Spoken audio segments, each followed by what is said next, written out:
What's up, guys? It's Chris. I hope you're doing well. Today, we're talking about a fragrance that perfectly represents the intersection between strategy and perfumery. It's not just luxury, it's not just scent, but intellectual fragrance design. This is Jadoo by Mind Games, guys. This fragrance is unbelievable. I wore it on the golf course today, and it is just a miraculous scent.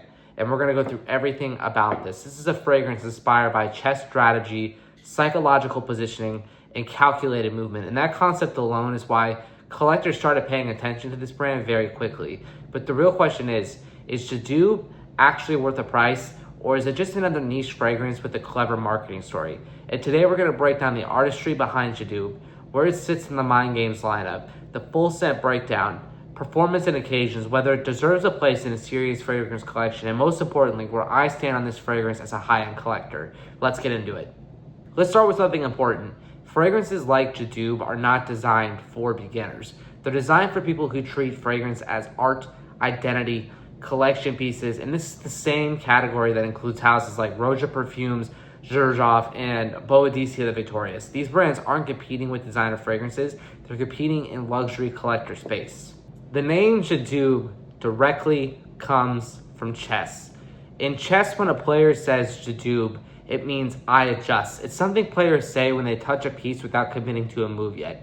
They're repositioning, reevaluating, strategizing, and the perfumer designed the fragrance around this exact idea. It's a scent that moves in stages. The artistry behind Jadoo lies in contrast. You have bright fruits, elegant florals, dark leather. On paper that sounds chaotic, but the balance is extremely intentional. The fragrance opens bright, becomes romantic, and finishes dark and smooth, which is why collectors appreciate it, because it feels like a narrative fragrance that tells a story from start to finish. So let's break down the notes. You have red currant, mandarin. The heart notes are the pomegranate, the rose. The base notes are leather, patchouli, amber, benzoin. But notes on paper never tell a full story. Guys, this smells amazing. This is why I wear this as a daily scent. The opening is bright and juicy. You immediately get pomegranate and red currant. It feels vibrant, but not sugary. Think of a luxury fruit cocktail served in a private lounge. It's energetic, but controlled. After about 20 minutes, the fragrance becomes more elegant. The rose emerges, but this isn't a powdery floral rose. It's darker. It's almost like rose soaked in pomegranate wine. And at this stage, the fragrance becomes much more seductive.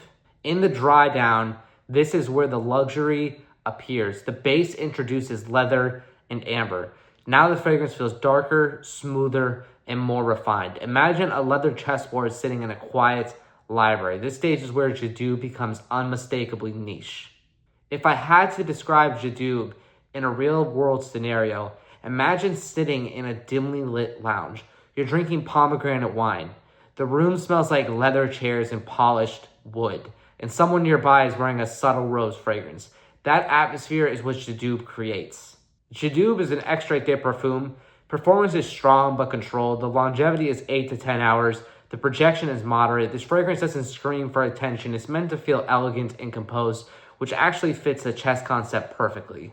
The best seasons for this are fall, winter, spring evenings. The best occasions for this are date nights, upscale restaurants, evening events, and collector gatherings. This is not a casual fragrance. It's meant for moments that feel intentional.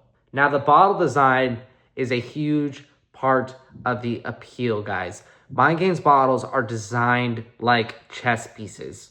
You have the heavy glass, the sharp lines, the architectural shape. They look incredible on display shelves. And collectors love bottles that feel like art objects, not just fragrance containers. The retail price of Jadoo sits around $500. Now, compare that to bottles in your own collection, like Blue Sapphire Supercharged and Violet Sapphire by Boadicea the Victorious. Those can reach $900 to $1,200 easily. So in the ultra luxury space, Jadoo is actually mid-tier pricing, but in terms of artistry, it holds its own because it offers concept storytelling, unique scent structure, and high presentation value. Compared to the Sapphire line from Boadicea, Jadoo plays a very different role. Boadicea fragrances tend to focus on power, projection, and regal presence. Jadoo focuses on strategy, elegance, and subtle luxury. If Boadicea is a king entering the room, Jadoub is a grandmaster at planning 3 moves ahead. It's quieter but intellectually interesting. Jadoub becomes popular online really for 3 reasons. You have the chess storytelling concept, the beautiful bottle design, and you have the unique pomegranate leather scent profile. It's visually appealing on camera and easy to build a narrative around, and which makes it perfect for fragrance content. As a collector, I respect Jadoub because it understands something important about luxury fragrance, and that's that luxury fragrance isn't about pleasing anyone. It's about creating identity and atmosphere. Jadoub is elegant, strategic, and slightly mysterious. It's not the loudest fragrance in the room, but it's the one people remember later. And for a serious collector, that's exactly the point. Now, guys, again, this is a very good daily luxury fragrance. I wear this all the time. I absolutely love it every time I wear it. I recommend it to everyone. This fragrance is amazing, and the longevity of it is unbelievable. And that's going to be it for today's video, guys. If you did enjoy it, like and subscribe, and I'll be back out with another video later. Thanks.